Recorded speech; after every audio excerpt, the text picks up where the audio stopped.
Dielectric unions are used to separate two dissimilar metal pipes such as copper and steel, which are usually found at the fittings of water heaters.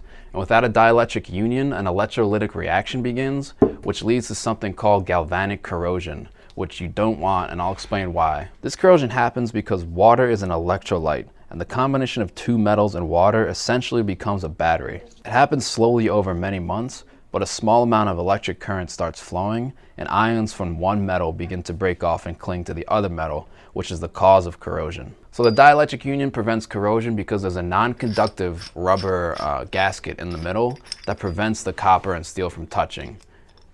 It's a standard rubber gasket. So one side of the union is made of copper and the other is steel, and that makes the connection safe. Here are some examples of dielectric union connections. It's important to note that these are required by code in most states. You'll notice that some of those unions showed corrosion on the appliance, which looks like a bad thing, but it's actually a good thing because it means that your appliance didn't get the corrosion. It's the same mechanism and idea behind using a sacrificial anode rod on your water heater. We sell dielectric unions from a 1/2 inch all the way up to 2 inches. So if you need these or any other plumbing or HVAC supplies, go to pexuniverse.com and you can purchase anything.